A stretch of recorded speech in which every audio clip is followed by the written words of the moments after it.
Good morning again. Clint Bowyer joins us here in the deadline room. For those of you who need him, come our way. Another whirlwind week for you, but we're on your home turf this week. Yeah, absolutely. It's been a lot of fun. Got here and went back to the old stomping grounds at my buddy Tim Carrick's house, working on my dirt car and putting engines in and things. It's felt like the old days. Late model boys were cleaning their cars up. We was working on our modifieds and having fun.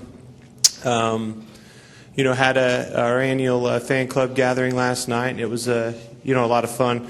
That's a neat thing to do if you really think about it. Those are your fans. You know what I mean? Those people mean you mean as much to them as they do us, and it was a fun deal. It was at the Sadler's indoor go-karting, and it's had a lot of fun racing everybody and interacting, and it's what it's all about. That's what's fun about coming back home. It was in Topeka and Lawrence and all over.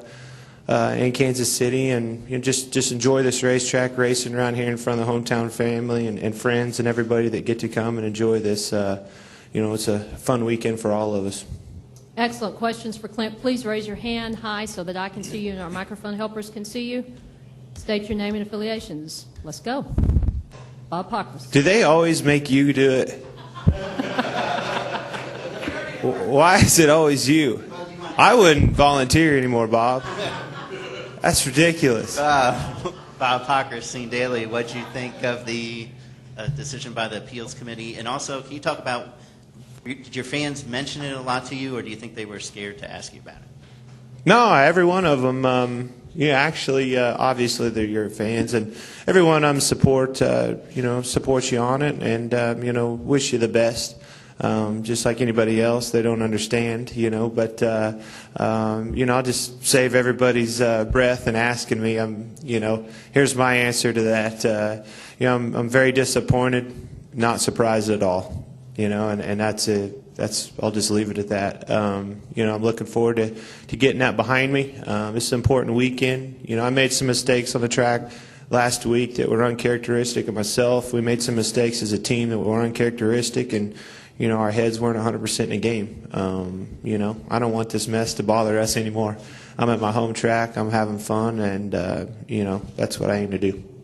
Jenna, and raise your hand for microphone. There you go. Thank you. And then David Caravello. Jenna Fryer, Associated Press. Clint, at 235 points out, where do you go from here? Do you still think that you can get in this? No, I think the championship hopes are done for myself. The thing that I got to do is be the best team that I can be. We got to bring a championship home. We still got 2 shots at that. But for myself and our race team, I've never finished out of the top 5 in the chase. I want to continue that streak. I want to continue that consistency in the chase, and I think that's an attainable goal. But the biggest thing is be the best teammate I can be. Let's go, David, and then Lee over here on the side. David needs a microphone. David Carvello, NASCAR.com. Hey, Clint, this is always a big weekend for you coming back and doing all the home stuff.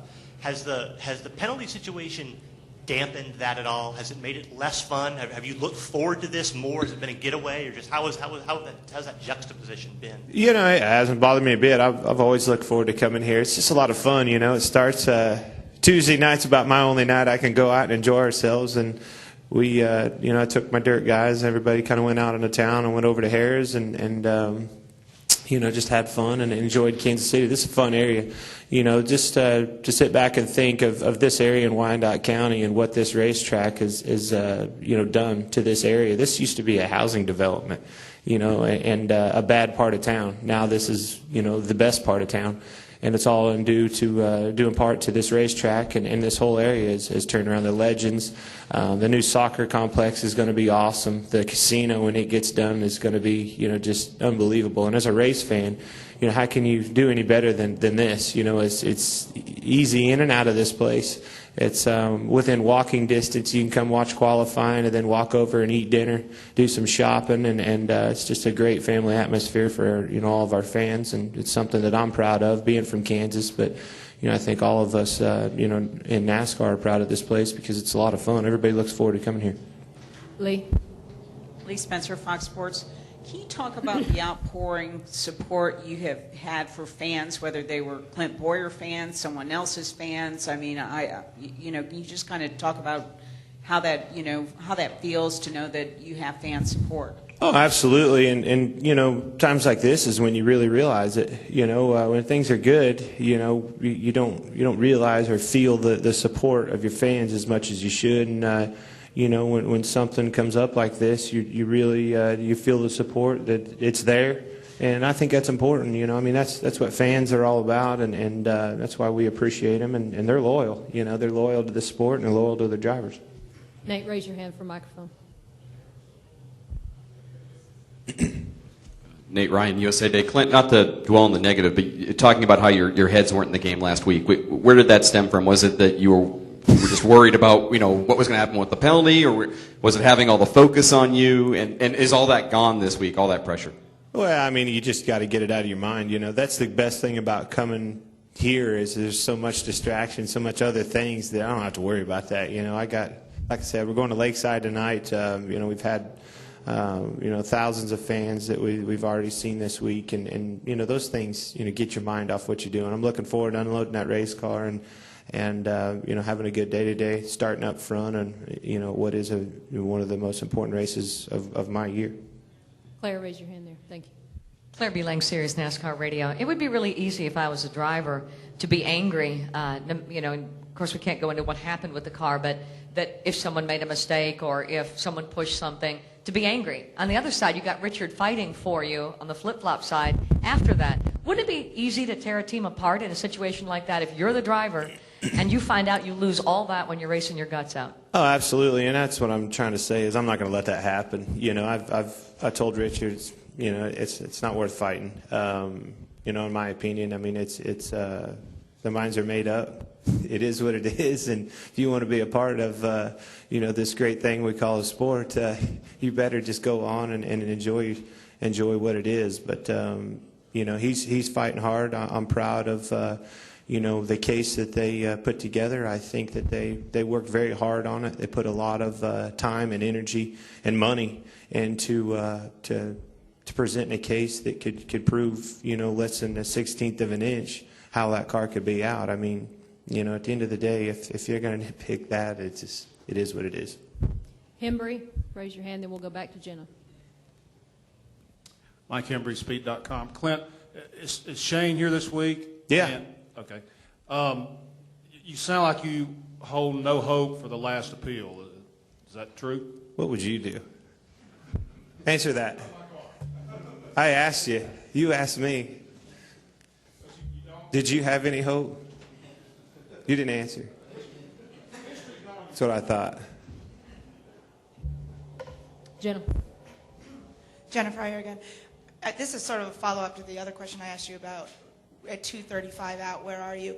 You were in it on a Sunday, and then 72 hours later, you were essentially out of it. What is that like? What are those emotions like? Because you were right there, and you're probably thinking, wow, I can really race for this championship, and then boom, it's gone. Yeah, that sucks, to be able to, that's an emotional roller coaster that nobody wants to ride, trust me. But, it is what it is. This sport's a very humbling sport. I can promise you, this is the first time I've seen that kind of thing in this sport, in racing in general. I remember back racing at Lakeside. You can win 3 or 4 races in a row and blow up the next week and struggle to even get to the racetrack. That's just the way racing is.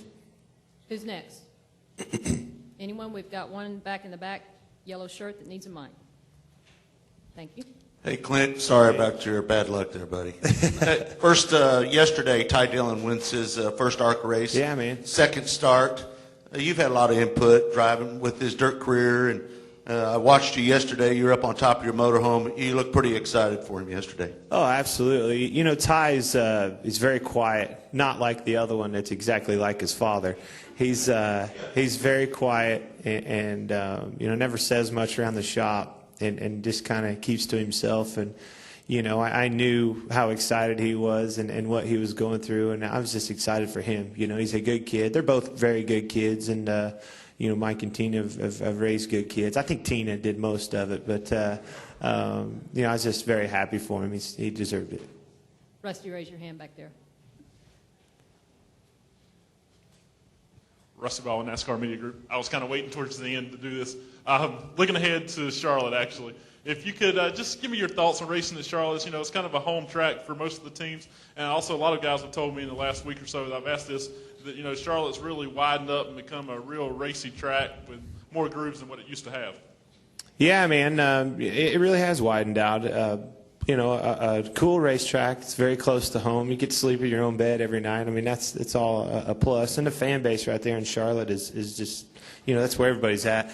Not only your fans, but your family. I mean, everybody on a cruise, families and everything are there. You know, mine's obviously here in Kansas, but you know, that means a lot to those guys to be able to have their family there and you know, have them proud of them for that weekend. So it's a special and important race for us. I'm looking forward to that big screen or whatever he's putting on the back straightaway. I think, you know, does that mean you're going to have a facial? If it's a 200-foot screen, that makes you look pretty big on there, huh?